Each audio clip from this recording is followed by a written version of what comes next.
here we have the Albanese government, state governments too, spending tens and tens, hundreds of billions of dollars on this green energy revolution, right? Replacing coal with wind and solar. I want to now show you frightening figures from the biggest financial market for renewable energy that will tell you that we have governments splashing this money on solar and wind just when private investors are heading for the hills thinking, we've lost so much money, this is a terrible investment. They're freaking. You check the prices for solar energy stocks in the US over the 4 years since Joe Biden was elected president and promised a green energy revolution. In that time, with all the subsidies he was throwing at it, solar stocks have instead dropped by nearly 3/4 in value. The wind energy sector, that's down nearly 30%. In contrast, nuclear stocks have instead jumped they've more than doubled in value. Nuclear, not wind and solar, is seen as the fuel of the future.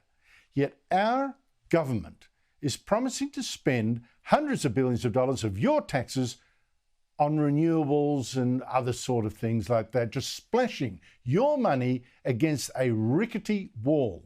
Joining me is the man who first warned me of this started last year. Steve Goreham is a Executive Director of the Climate Science Coalition of America and an advisor to the Heartland Institute. His latest book is Green Breakdown, the Coming Renewable Energy Failure.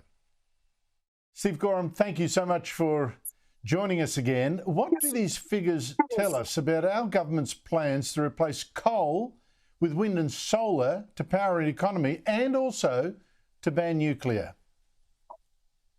Andrew, great to join you again. Happy New Year.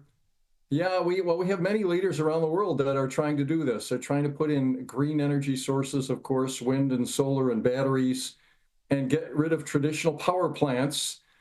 But those efforts are just running into more and more problems. As we talked about last time I was on, the stock prices of renewable equipment companies are just plunging all over the world. For example, the top 7 solar companies in the world are based in China, and their stock prices are all down in the last 4 years. We just had President Trump sign an executive order to stop all offshore leasing in the United States for offshore wind.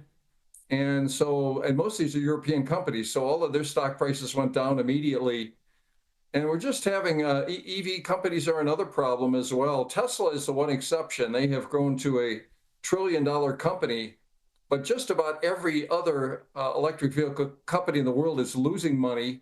I think there's one exception or two in China that are doing okay. But these green equipment businesses, despite massive subsidies in the United States and many other nations, they're just doing very, very poorly.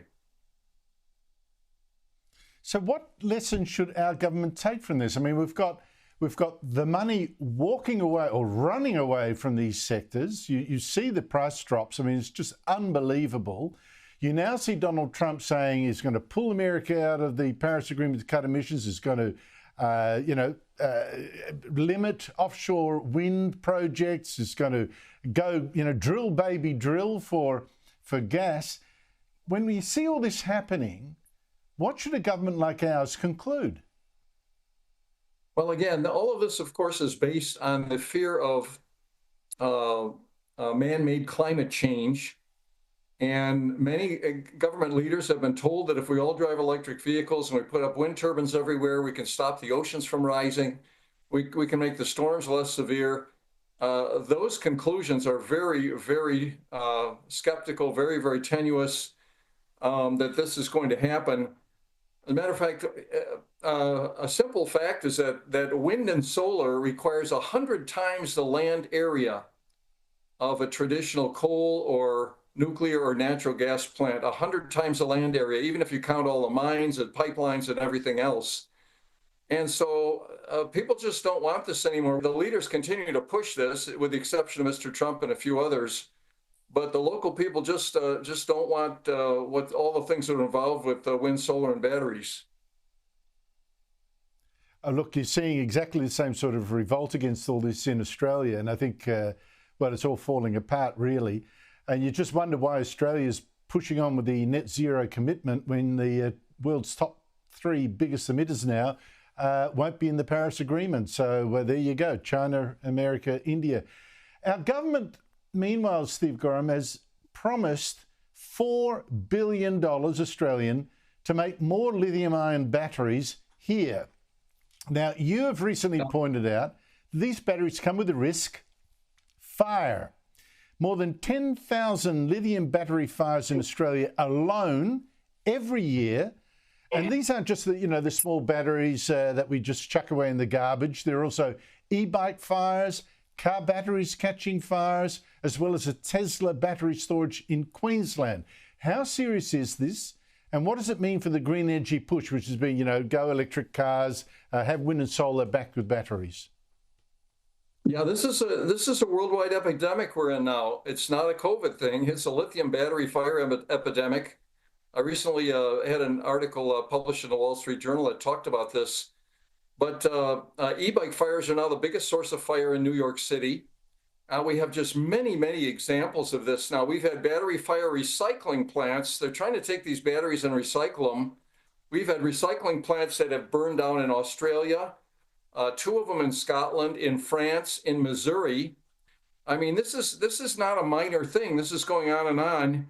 Yet we still have governments in Australia and the United States and all over that are saying, well, we have to have all these grid batteries and these vehicle batteries. We have to go lithium.